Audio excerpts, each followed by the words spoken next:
사람을 진짜 더럽히는 것이라는 제목으로 하나님 말씀 증거합니다. 우리가 전 문맥을 보게 되면 세례 요한의 죽음이 있죠. 오병이어의 기적이 나타나죠. 그리고 지난 시간에 무리를 걸으시고 수많은 병자를 치료하셨던 그 사건이 쭉 이어지면서 이제 마태복음 15장에 장로들의 그 전통에 대한 종교 지도자들과 예수님과의 그 갈등이 고조가 되고 있는 상황을 보고 있습니다. 당연히 예수님의 엄청난 기적과 메시지로 인해서 민중들의 폭발적인 인기와 지지가 있었죠. 그래서 점점 유대 사회에 파문이 이루어지게 되고 종교 지도자들, 기득권을 갖고 있는 사람들이 이제 점점 긴장하면서 예루살렘으로부터 조사단을 파견하는 이러한 사례가 있게 된 것입니다. 우리 1절 2절을 같이 한번 읽어보겠습니다. 시작. 그때에 바리새인과 서기관들이 예루살렘으로부터 예수께 나와 이르되 당신의 제자들이 어찌하여 손을 씻지 아니하나이다. 그때에 그러니까 예수님의 그 인기와 민중들의 지지가 상당히 고조되고 있는 그때에 바리새인들과 서기관들이 어디로부터 왔나요? 예루살렘으로부터 예수님께 나온 곳입니다. 그러니까 예루살렘으로부터 나왔다는 것은 이제 그들이 어떻게 보면 신학의 조사단을 파견해서 공식적으로 예수님을 모함하고 그리고 걸려 넘어뜨리려고 하는 이러한 의도를 가지고 나왔다는 것을 알 수 있겠죠. 이때 건수 하나가 딱 걸려들었는데요. 어떠한 것이 그들의 눈에 들어왔습니까? 제자들이 장로의 전통을 범했고 그리고 음식을 먹을 때 손을 씻지 않음으로 결례를 범했던 이러한 사건을 가지고 걸고 넘어지게 되는 것이죠. 병행구절인 마가복음 7장 3절에서 5절을 보면 좋겠는데요. 마가복음 7장을 꼽표해 놓고 마가복음 7장 병행구절을 자주 볼 테니까요. 표시해 놓으면 좋겠습니다. 마가복음 7장 3절에서 5절에 좀 더 상세한 설명이 나와 있죠. 3절에서 5절까지 같이 한번 읽어보겠습니다. 시작. 바리새인들과 모든 유대인들은 장로들의 전통을 지키어 손을 잘 씻지 아니하고서는 음식을 먹지 아니하며 또 시장에서 돌아와서도 물을 뿌리지 않고서는 먹지 아니하며 그 외에도 여러 가지를 지키어 오는 것이 있으니 잔과 주갈과 녹그릇을 씻음이로라. 이에 바리새인들과 서기관들이 예수께 묻되 어찌하여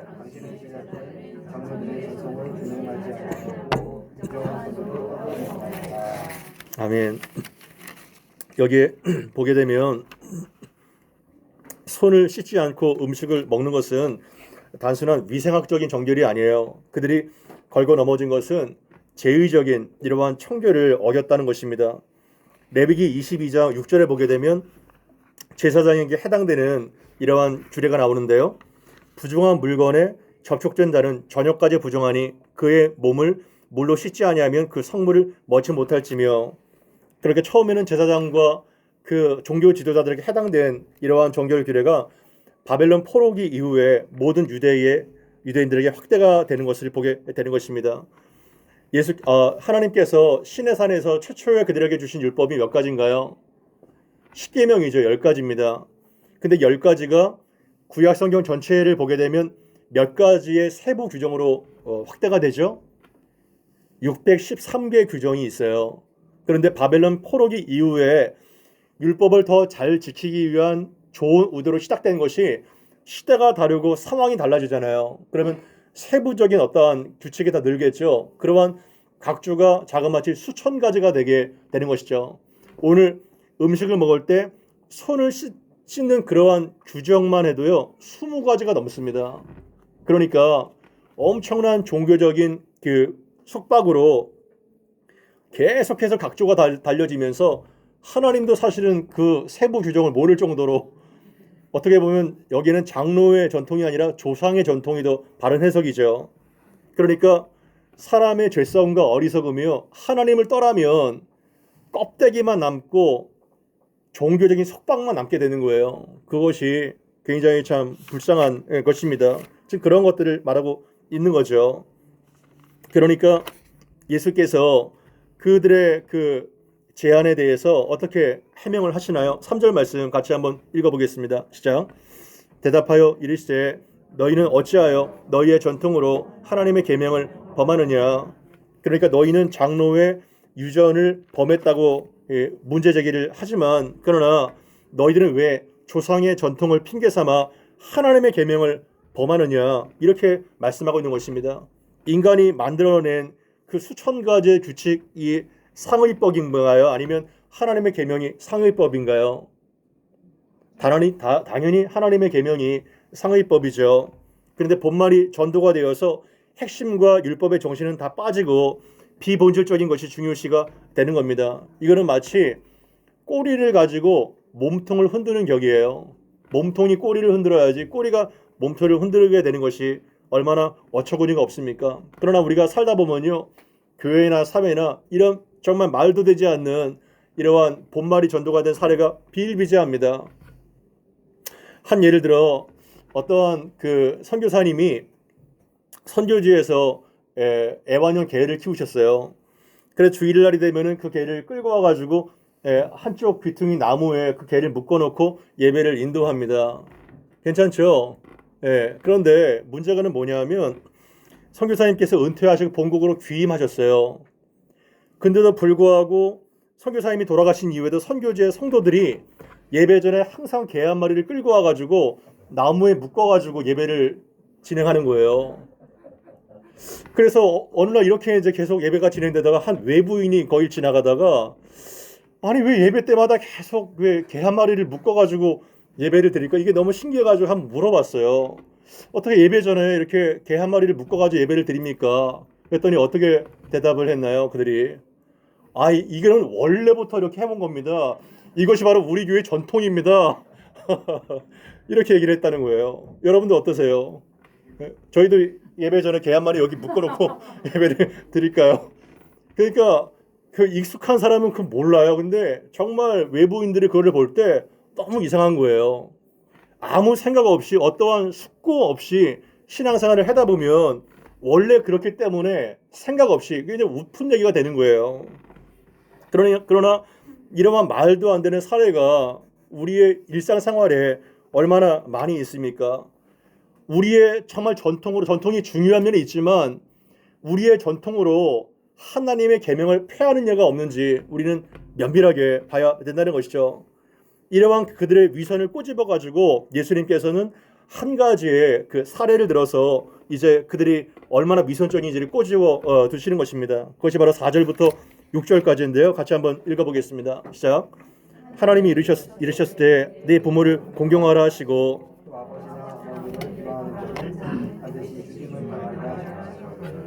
너희는 이르되 누구든지 아버지에게나 어머니에게 말하기를 내가 드려 유익하게 할 것이 하나님께 드림이 되었다고 하기만 하면 그 부모를 공경할 것이 없다 하여 너희의 전통으로 하나님의 말씀을 폐하는도다.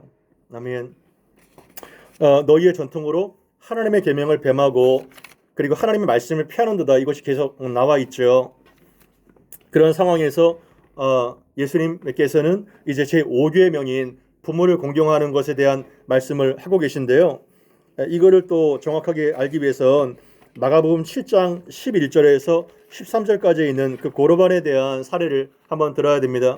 마가복음 7장 11절부터 13절까지 같이 한번 읽어보겠습니다. 시작.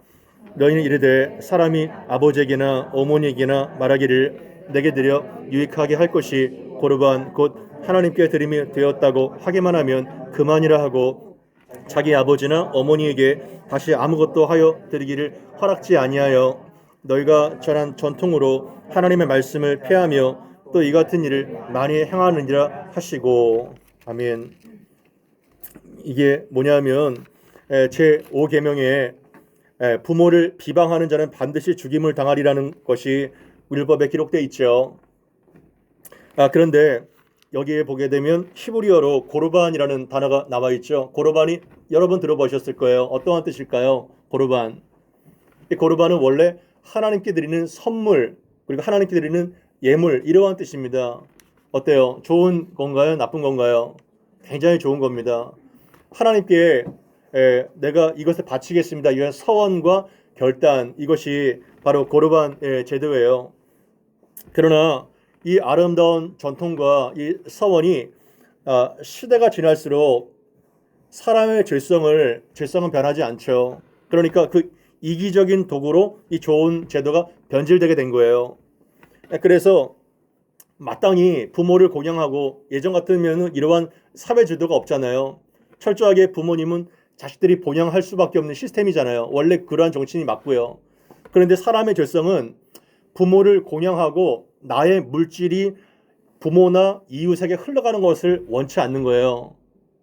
이기적인 욕망이 있는 거예요. 그래서 어떻게 행하냐면 고르반 이렇게 선포만 할 때 그것은 자기의 재산을 고르반이라는 서원에 묶여 놓는 거예요. 그래서 부모가 합당한 요청을 자식에게 할 때 아유 부모님 제가 얼마나 부모님을 사랑해요. 부모님을 정말 모시고 싶은데 이것은 고르반 하나님께 바치게 된 거예요. 그래서 부모님을 섬길 수가 없어요. 이렇게 되는 거예요. 그러면 부모님이나 본인도 이 고르반된 서원된 성물에 손을 댈 수가 있어요, 없어요? 없는 거예요. 왜냐하면 하나님이 더 높은 분이기 때문에. 그러나 고르반이라고 선포했을 때 그러면 정말 이 성물을 하나님께 다 바쳐야 되느냐? 또 그것이 안 되게 변칙으로 만들어 놓은 거예요. 나중에 뭐 약간만의 벌금을 내면 끝나게 될 것으로 이게 악용이 된 거죠. 그래서 너희가 정한 그 전통으로 하나님의 말씀을 폐하여 또 이 같은 일을 많이 행하느니라. 당시의 시대적인 정황을 예수님께서 말씀하시는 거예요. 이러한 고르반의 사례 외에도 수없이 많은 일들이 하나님이라는 종교적인 허울의 미명하에 버젓이 자행되고 있다는 거예요. 이해가 되세요? 그것이 바로 그들의 위선을 꼬집는 겁니다. 너희들은 하나님을 우선시하고 하나님을 엄청 위하는 것 같지만 사실은 너희들의 위선과 탐심을 너희가 잘 알고 있지 않느냐. 예수님 이렇게 말씀하시는 거예요. 그 조상들의 그 수천 가지의 그 각자의 그 조항을 집대성한 것이 미시나입니다. 그 미시나에 보게 되면 그들의 맹세가 악용해서 부모의 공경과 이웃 사랑에 대한 책임을 회피하는 여러 가지 그 예가 거론이 됩니다. 그러니까 종교적인 외식을 이용한 사람의 사악한 죄성을 보게 되는 거예요. 겉으로는 고르반 하니까 이 사람이 엄청나게 하나님을 사랑하는 것 같아요. 그리고 이 사람이 하나님을 엄청나게 공경하는 것 같습니다. 남들에게 그렇게 비춰지게 되죠. 와, 저 사람이 고르반을 했대. 얼마나 대단해요. 그러나 속내는 자기 재산을 부모나 이웃에게 주고 싶지 않은 마음이 컸다는 거예요. 그래서 사실 부모를 섬기고 이웃을 섬기는 게 아깝고 귀찮은 것이죠. 혹시 내 안에 이러한 고르반과 같은 위선과 탐심은 없습니까? 그거를 우리는 살펴봐야 되는 거예요. 종교라는 허를 내세우고 명분을 내세우지만 사실 나의 편의와 이기심과 내 안전이 우선되는 것 때문에 신앙의 양심을 죽여버리고 위선적이고 이기적인 태도로 살아가고 있지 않은지 그것을 예수님께서 꼽으신 겁니다. 그래서 예수께서 그 뒤에 이어서 7절부터 9절까지 이사야의 예를 들어서 그들의 말씀을 대변하시는 거예요. 7절부터 9절까지 읽어봅니다. 시작.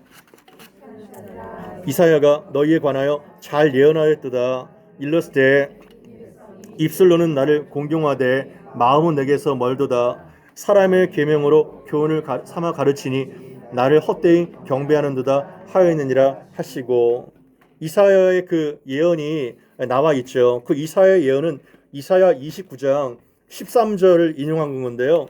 우리 이사야 29장 13절 14절을 같이 한번 보죠. 예수께서 그 말씀을 이사야 당시에 이스라엘 백성들을 인용해서 지금 말씀하고 계신 겁니다. 이사야 29장 13절 14절 같이 한번 읽어봅니다. 시작. 주께서 이르시되 이 백성이 입으로는 나를 가까이하며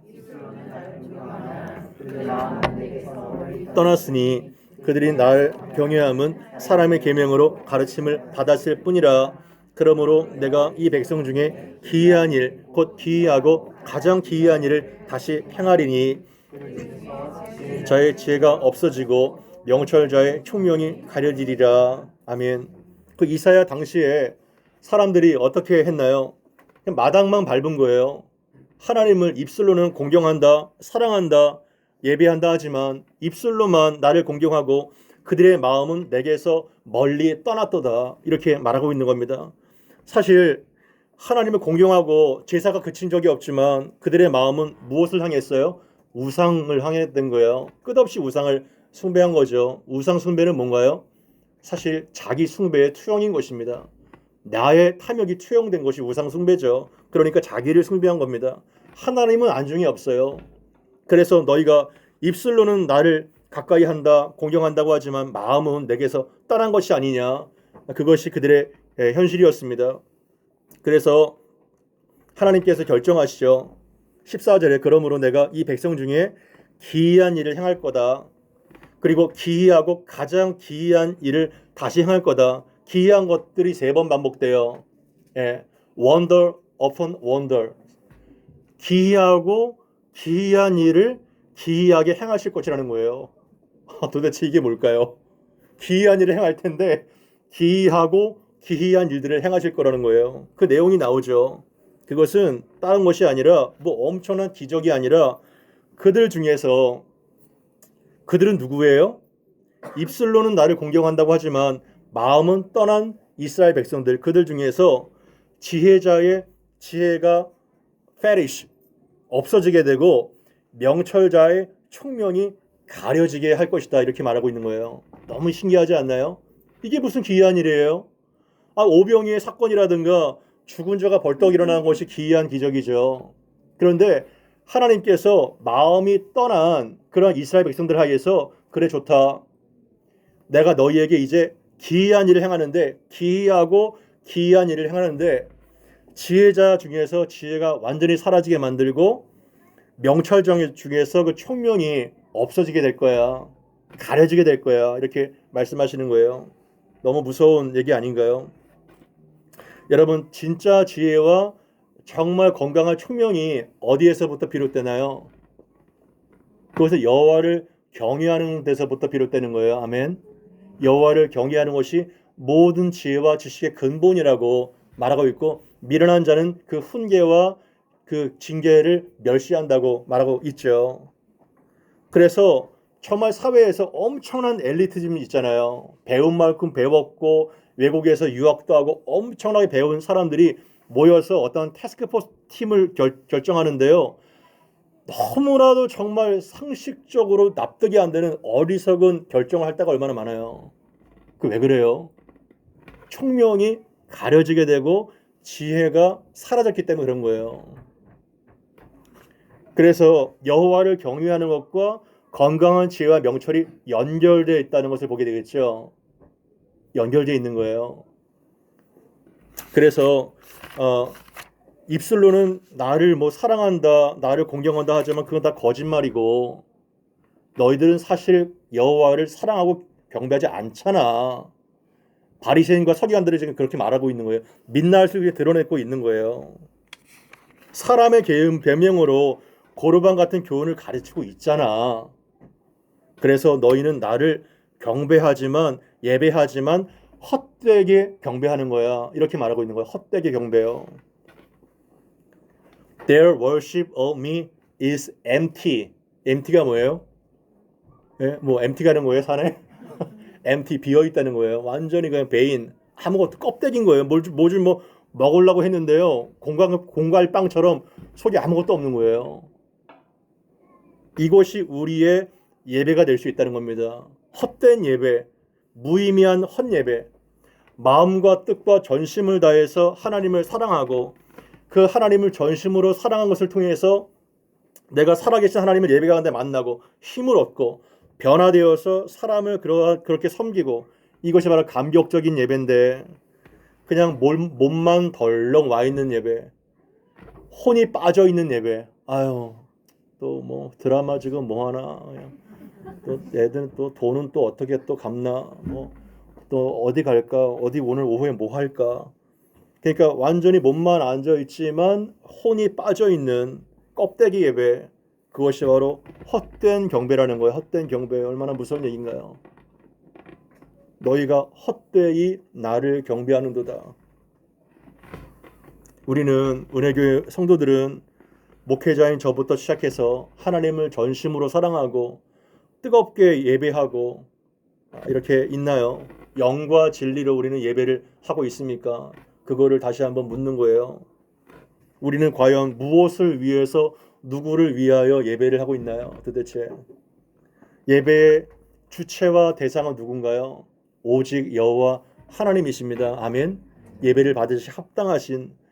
현대 기독교가요, 마케팅 원리가 적용이 됐어요. 마케팅 원리요. 그래서 많은 교회들이 회중을 종교 소비자로 생각해요. 종교 소비자. 저는 뭐를 하는 거예요? 복음을 파는 세일러예요. 세일즈맨. 그러니까 세일즈맨은 어떻게 해야 되는 거예요? 소비자의 니즈를 잘 파악해가지고 소비자의 귀를 즐겁게 하는 말씀을 전해야 되는 거예요. 절대로 죄에 대한 얘기나 절대로 심판에 대한 얘기나 아이고 지옥에 대한 얘기는 절대 하면 안 되죠. 오직 격려, 사랑, 축복, 건강 이런 것만 얘기하게 되는 거예요. 그게 바로 음료의 설교입니다. 그리고 굉장히 타락한 이 시대의 아픔이죠. 예배의 목적은 내 만족이 아니에요. 내가 조금 은혜 받았네, 삶에 도움이 됐네, 그게 아닙니다. 하나님이에요. 하나님이요. 그래서 이렇게 말씀하신 이후에 사람을 더럽게 하는 것이 뭔지 이제 좀 더 깊이 이제 본론으로 들어가게 되는 거예요. 10절 11절 같이 한번 읽어보겠습니다. 시작. 무리를 불러 이르시되 듣고 깨달으라.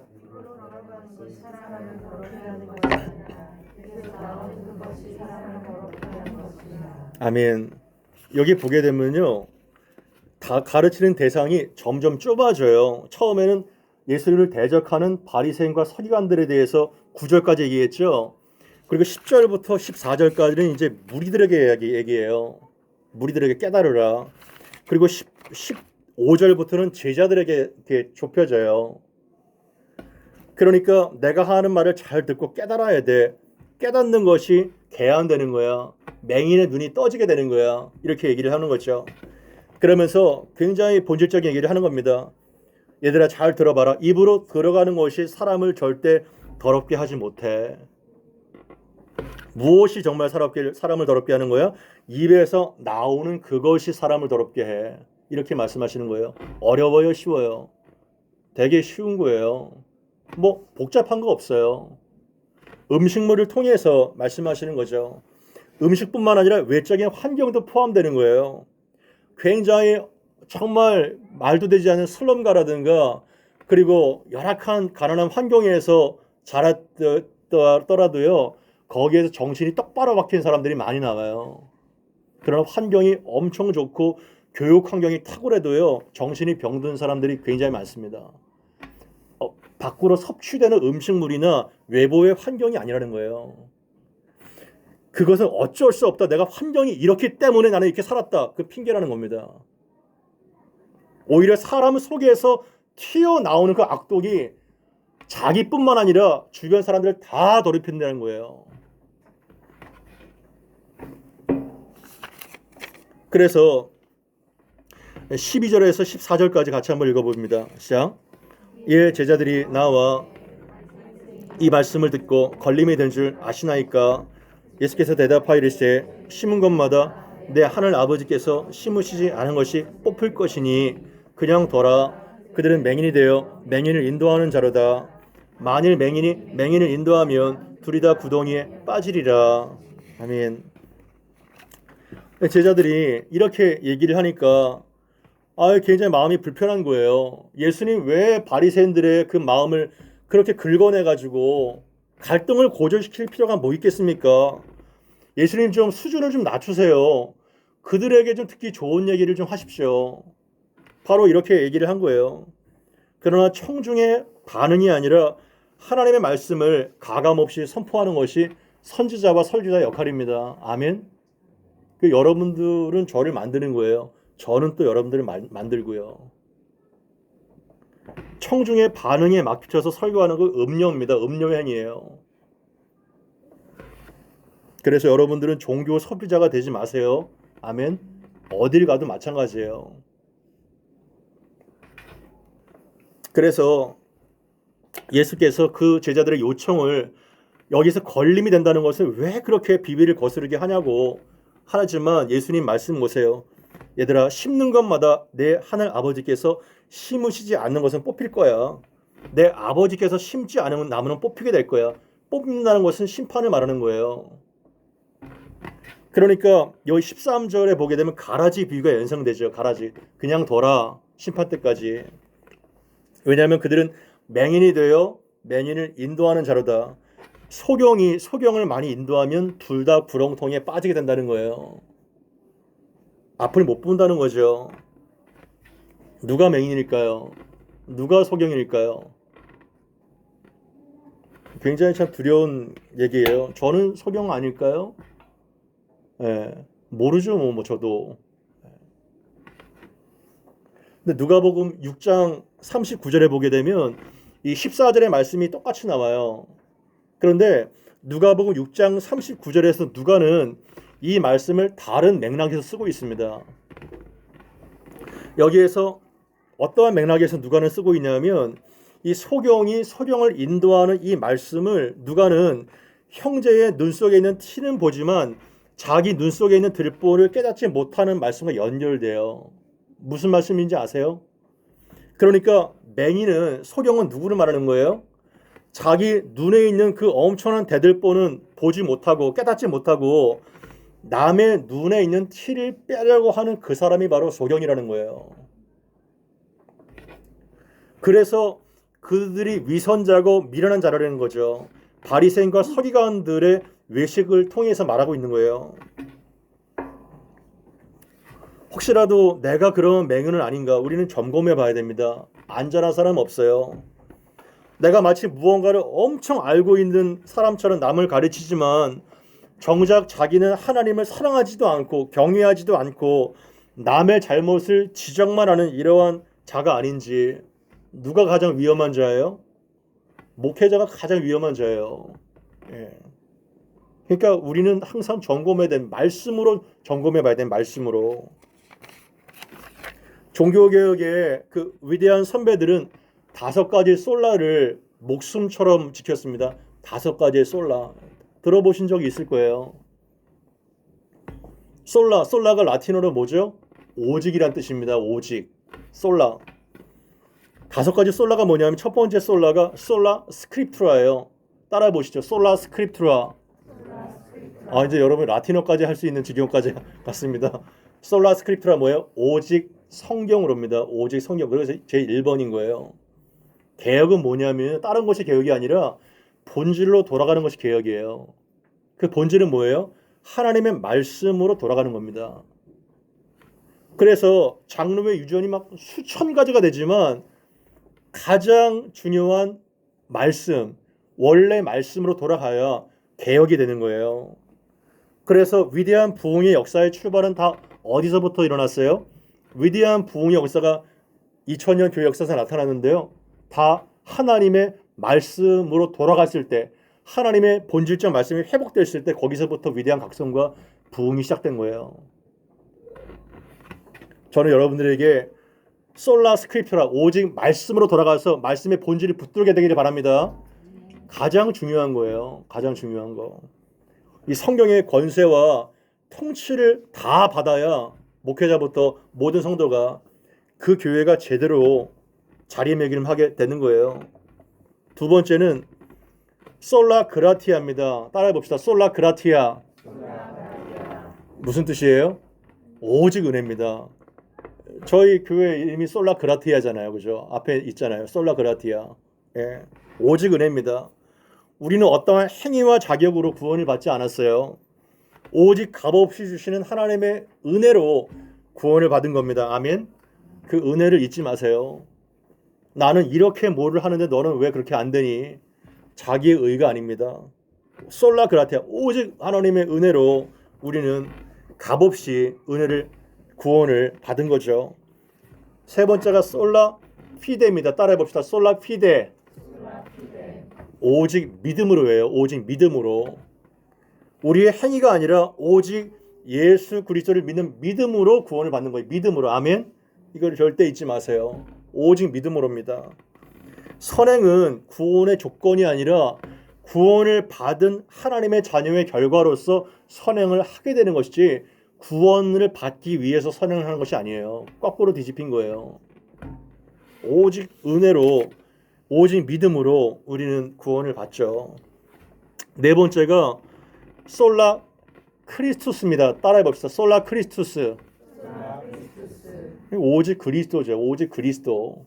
내가 완전히 죽고 내 안에 예수가 살 때, 나의 교만과 탐심과 모든 의가 죽을 때만 내가 죽고 내 안에 그리스도가 사는 거예요.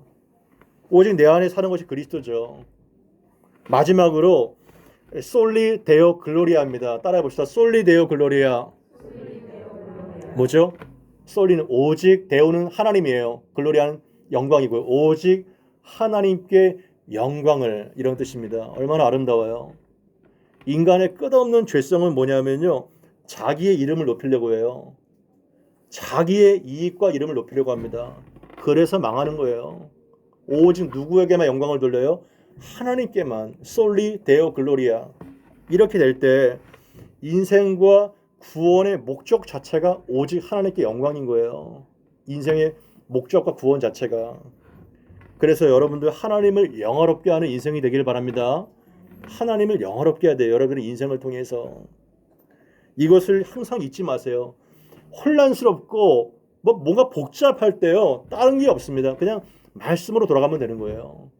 그 명쾌하고 단순해집니다. 뭔가 복잡한 거는요, 하나님 뜻이 아니에요. 하나님의 뜻은 항상 단순합니다. 단순한 그 속에서 파워가 나타나게 되는 것이죠. 그래서 칼빈이 얘기했던 개혁된 교회는 항상 개혁돼야 된다. 이것이 우리의 모토입니다. 전통이 그냥 100년, 200년 동안 그냥 썩어가는 곰팡이가 피는 그런 개혁이 아니라 항상 개혁되는, 항상 리뉴얼되는, 그것이 바로 개혁의 정신이죠. 그래서 우리는 코로나 시국에 얼마나 많은 위생과 손 씻기 반역을 강조했나요? 저도 코로나에 2번 걸려가지고 거의 죽다 살아났어요. 머리가 막 깨질 것 같고, 아내랑 같이 격리가 돼가지고, 그때 막 손 씻기 막 지문이 다 딸도록, 손 씻자 지문 다 딸도록 반역하고 코 쑤시고 그냥. 그 해야 됩니다. 위생이 신경 써야 되겠죠. 감염하지 않아야 되겠죠. 그러나 코로나 시대를 한번 생각해 보세요. 막 상의가 봉쇄가 되고, 이 코로나 바이러스보다 더 엄청나게 위세를 떨치는 두려운 바이러스가 뭔가요? 그거는 죄의 바이러스예요. 죄의 바이러스. 코로나랑은 비교가 안 돼요. 그러나 우리는 철저한 위생과 반역과 검역에 엄청 신경을 썼지만 죄의 바이러스에 그렇게 신경을 썼나요? 죄의 바이러스에. 그 죄의 바이러스 거의 신경 안 쓰잖아요. 그냥 손만 씻는 거 그냥 손도 씻어야 되지만 뭘 씻어야 돼요? 궁극적으로 우리의 마음을 씻어야죠. 마음을요. 죄의 바이러스를 씻어내야죠. 죄의 바이러스는요, 영원한 멸망입니다. 영원한 멸망. 코로나하고는 비교가 안 되죠.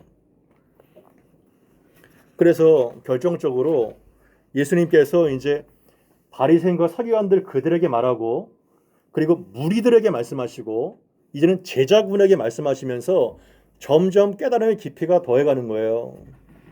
그러면서 17절부터 20절까지 같이 한번 읽어보죠. 17절부터 20절까지. 이게 바로 핵심입니다. 같이 한번 읽어봅시다. 시작. 입으로 들어가는 모든 것은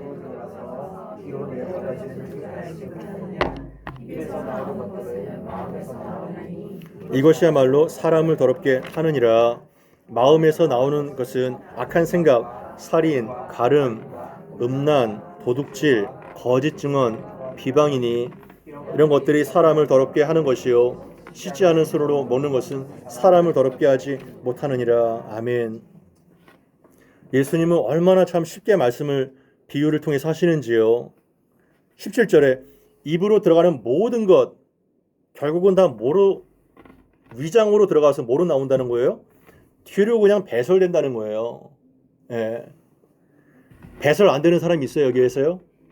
배설 안 되는 사람 한 명도 없습니다. 아무리 그가 진귀한 음식, 아무리 고가의 신선한 음식을 먹어도요, 결국은 다 뒤로 배설이 되는 거예요. 그런데 오늘 본문에서 계속 반복되는 게 뭘까요? 여러분 성경을 읽을 때 중요한 것 중에 하나가 뭐냐면 계속 반복되는 것이 가장 중요한 키워드입니다. 가장 많이 반복되고 있는 것이 뭐예요? 오늘 말씀 속에서 그것이 바로 마음이에요. 마음. 속을 강조합니다. 속. 겉으로 위생 씻는 거 그것이 아니라 마음에서 더러워진 것들이 나오는 거예요.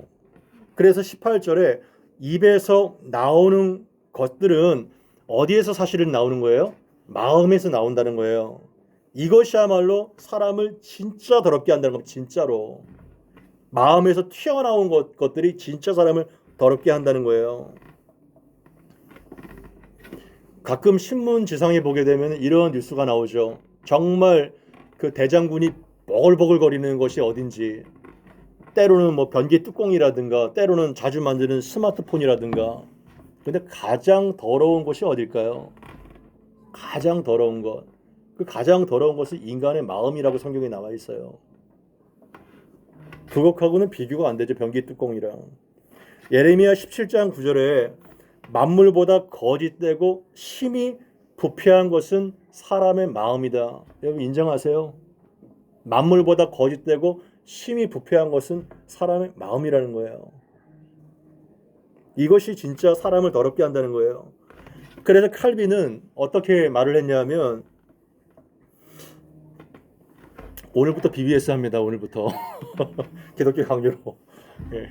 칼빈은 어떻게 얘기했냐면 인간의 마음은요 악을 끊임없이 생산해내는 악의 공장이라는 거, 공장. 이렇게 얘기했어요.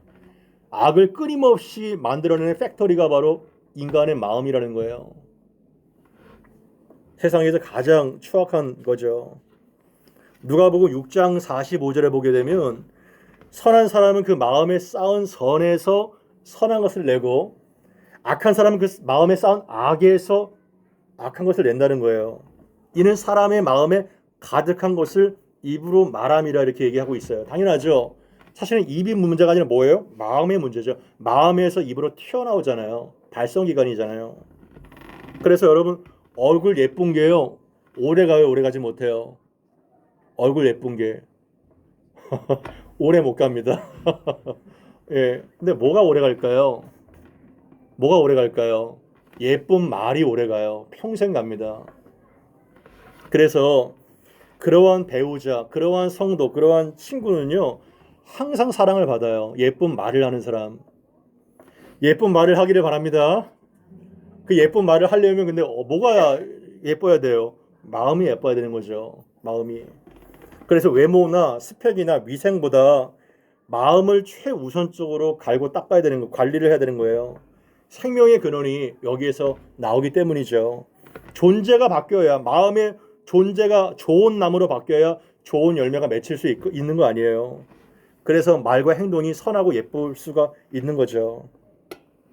하나님과의 건강한 관계 어떻게 측정할 수 있을까요? 나는 하나님을 사랑해. 나는 하나님을 정말 공경해. 하나님과의 건강한 나와의 경건의 그 관계가 계량화로 측정이 안 되잖아요. 그거 어떻게 알 수 있을까요? 측정되는 방법이 있는데 어떻게 측정될 수 있을까요? 그거는 사람과의 관계를 통해서 하나님과의 관계가 건강한지 병들었는지 측정될 수 있는 거예요. 고르반이 나왔잖아요. 고르반 하지만 결국은 그 사람은 회피하는 거 아니에요. 부모 경영과 친구 사람을. 그러니까 따라해 봅시다. 관계의 척도가 경건의 척도다. 예, 경건의 척도는요 다른 게 아니에요. 사람과의 관계의 척도가 경건의 척도예요. 내가 정말 가는 곳마다 사람과 부딪힌다. 가는 곳마다 사람과 부딪히고 트러블 메이커, 그 하나님과 관계가 필연적으로 안 좋은 거예요. 그 이유가 19절 20절 나와 있잖아요. 그 이유가 마음에서 속에서 나오는 것이 뭐예요? 뭐 지금 몇 가지 열거해놨지만 상상할 수 없이 많습니다. 악한 생각, 그죠? 그리고 살인, 간음, 음란, 도둑질, 거짓말, 비방. 예, 마가복음에 보면 더 많아요. 로마서, 갈라디아서 뭐 엄청 많습니다. 그러니까 악한 생각 마가복음에 보면 곧 음란 도둑질 이렇게 나오는데요. 우리가 나는 다른 사람을 살인은 안 했지만 미워한 적이 있어요, 없어요? 미워한 적 엄청 많죠. 아유, 쟤는 좀 없어졌으면 좋겠다. 쟤는 쟤 왜 저렇게 사니? 쟤좀 꼴도 보고 싶다. 그게 바로 살인이라는 거예요. 살인. 제가 좀 어떻게 좀 참 괜찮은데 좀 가질 수 없을까? 마음에 악한 더러운 탐욕을 품는 게 음란이라는 거예요. 음란한 간통을 저지르지 않았어도 항상 예수님은 근원을 봐요. 근원. 왜냐하면 마음에서 죄가 나오기 때문에. 저거 가지고 싶은데 탐욕, 그게 바로 도둑질 했다는 거예요. 벌써. 그리고 거짓말, 비방, 항상 자기에게 불리한 거는 절대 얘기 안 해요.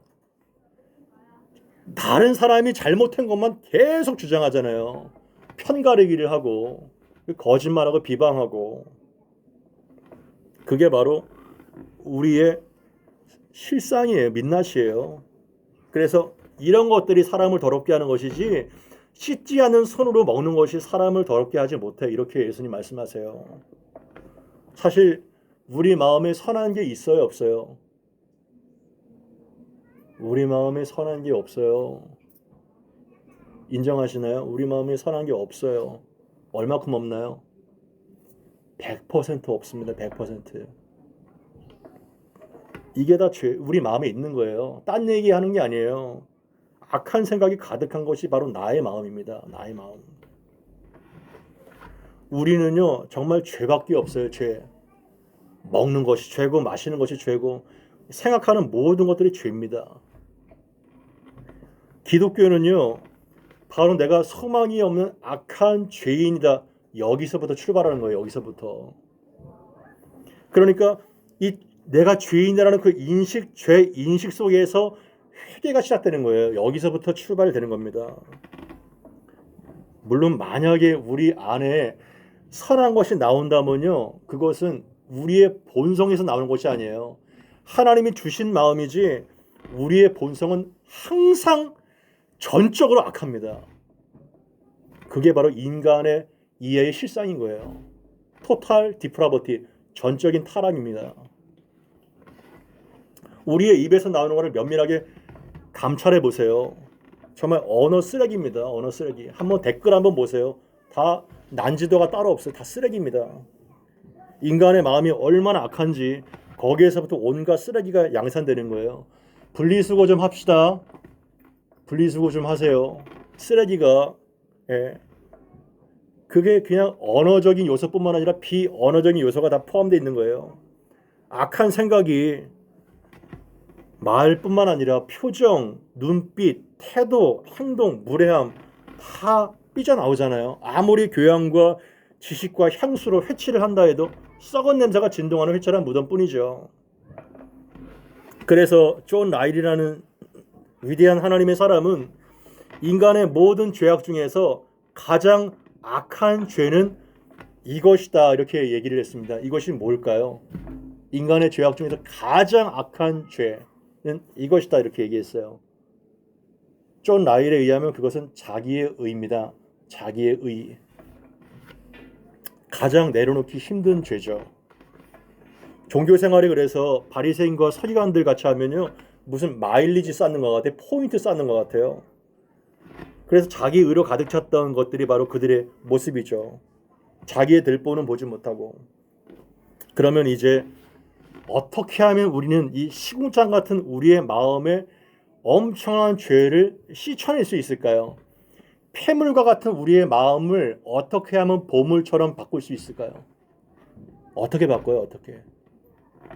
그것은 자기의 의를요, righteousness of God, 하나님의 의로 바꾸면 됩니다. 아멘.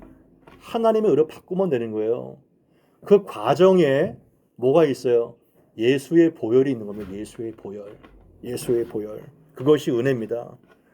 그래서 그러한 자는 하나님을 보게 될 거예요. 마음이 청결한 자기 때문에. 우리 히브리서 9장 13절에서 14절까지 같이 한번 보겠습니다. 히브리서 9장 13절 14절 같이 한번 읽어봅니다.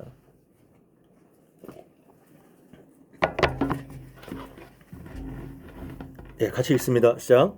염소와 황소의 피와 및 암송아지의 죄를 부정한 자에게 뿌려 그 육체를 정결하게 하여 거룩하게 하거든 하물며 영원하신 성령으로 말미암아 흠없는 자기를 하나님께 드린 그리스도의 피가 어찌 너희의 양심을 죽은 행실에서 깨끗하게 하고 살아계신 하나님을 섬기게 하지 못하겠느냐.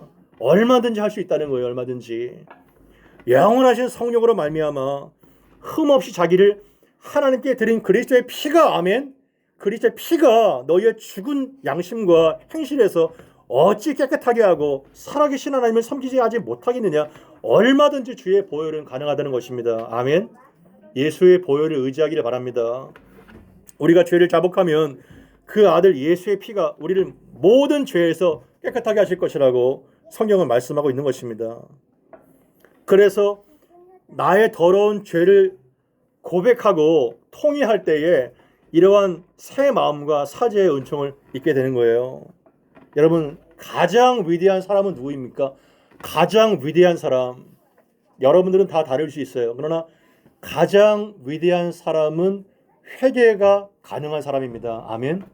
회개할 수 있는 사람이 가장 위대한 사람이에요. 한번 주변 사람과 이렇게 인사 나눕시다. 잘못했습니다. 저 서로 보고 잘못했습니다. 뭘 잘못했지 모르겠지만 좀 용서해 주세요. 예,